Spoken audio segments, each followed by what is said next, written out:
अगर किसी साधु से कहा जाए कि वह चाहे तो राजा बन सकता है और राजा बनकर हजारों भूखे लोगों को बचा सकता है, तो क्या उस साधु का राजा बनना गलत होगा? और अगर वही साधु राजा बनने के बाद अपने ही मन में हार जाए तो दोष किसका होगा, सत्ता का या साधना का? यह कहानी है महर्षि देवमित्र की, एक ऐसे व्यक्ति की जिसने राजसी जीवन त्याग दिया था, लेकिन अपने भीतर छुपी इच्छाओं को पूरी तरह पहचान नहीं पाया। देवमित्र का जन्म आर्यवर्त के एक समृद्ध राज्य में हुआ था। वे राजा के सबसे छोटे पुत्र थे। जहां अन्य राजकुमार युद्ध, घुड़सवारी और शिकार में आनंद लेते थे, वहीं देवमित्र दरबार में बैठकर लोगों के चेहरे पढ़ते थे। एक दिन उन्होंने देखा कि एक निर्दोष किसान को केवल कर न दे पाने के कारण कठोर दंड दिया जा रहा है।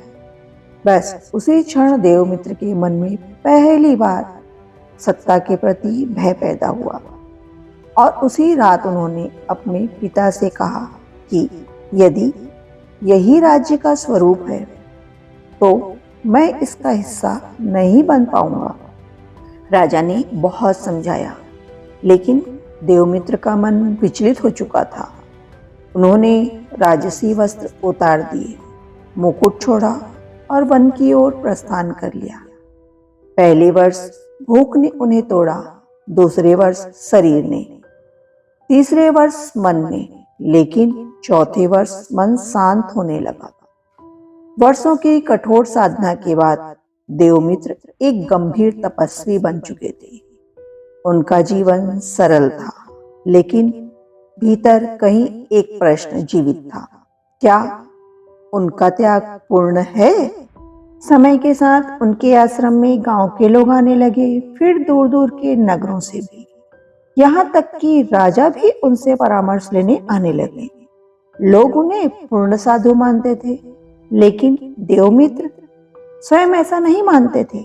वे अक्सर एकांत में कहते थे कि यदि मन में अब भी प्रश्न है तो साधना अधूरी है।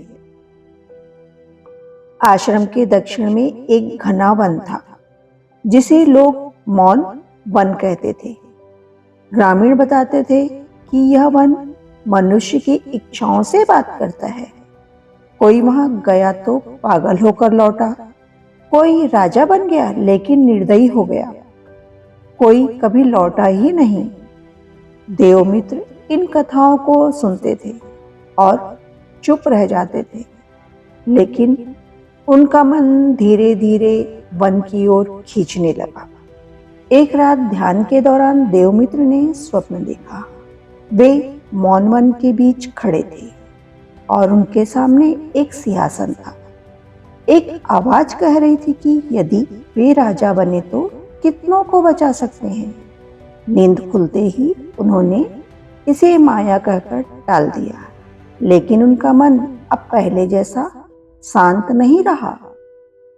अगली सुबह देवमित्र ने मौन वन की ओर कदम बढ़ा दिए।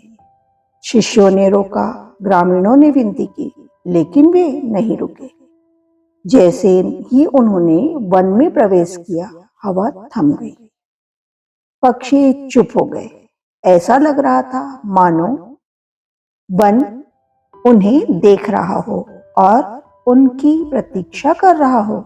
वन ने देवमित्र को वैभव दिखाया, भव्य महल, सुरक्षा, सम्मान और शक्ति। एक आवाज कह रही थी कि यह सब उनके त्याग का फल हो सकता है। देवमित्र ने शांत स्वर में कहा कि उन्हें यह सब नहीं चाहिए। दृश्य बदल गया, लेकिन परीक्षा समाप्त नहीं हुई थी। अब वन ने उन्हें पीड़ा दिखाई, भूखे बच्चे, अन्यायी राजा और जलती हुई बस्तियां। आवाज ने कहा कि यदि वे राजा होते तो यह सब रोका जा सकता था। देवमित्र की आंखें भर आई। उन्होंने कहा कि यदि सत्ता से करुणा बच सकती है तो वे इसे स्वीकार करते हैं।